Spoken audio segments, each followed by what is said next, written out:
ఈరోజు తనూజ గారు ఆ బిట్టర్ లడ్డు టాస్క్ లో ఆ గేమ్ లో ఒక పని చేసి తన క్యారెక్టర్ ని నిలబెట్టుకుందని చెప్పాలి. అలాగే కళ్యాణ్ కూడా కాపాడింది. ఓవరాల్ గా హౌస్ మేట్స్ యొక్క నోరు మూపించింది అని చెప్పాలి. ఎవరైతే వెనక గుసగుసలు మాట్లాడుకుంటూ ఆ ఒంటి మీద చెయ్యేసినా ఏమనలేదు, రెండు చేతులు కలిస్తేనే కదా శబ్దాలు వస్తాయి. సో ఇలాంటి క్యారెక్టర్ అసాసినేషన్ చేసిన వాళ్ళకి సరైన సమాధానం చెప్పింది. అది ఎలా అంటే ఆ బెటర్ లడ్డు కళ్యాణ్‌కి తినిపించి, ఇతను చిన్నవాడు, కొన్ని ఇన్‌ఫాక్చుయేషన్స్ తో, కొన్ని క్రష్‌లతో నేనంటే ఇష్టమని చెప్పుండొచ్చు. సో అతనికి నేను ఎంతవరకు చనువివ్వాలో అంతవరకు చనువిచ్చాను. ఇది ఫ్రెండ్‌షిప్ వల్ల, ఫ్రెండ్లీ నేచర్ వల్ల జరిగే ఒక విషయమే గాని అంతకు మించి కాదు. అది నాకు, అతనికి ఇద్దరికీ అర్థమైంది. మేము కూర్చున్నాం, మాట్లాడుకున్నాం.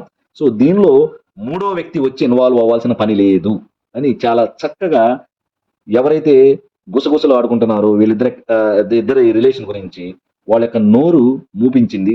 అలాగే కళ్యాణి యొక్క క్యారెక్టర్‌ని కాపాడింది. తన క్యారెక్టర్‌ని కాపాడుకుంది.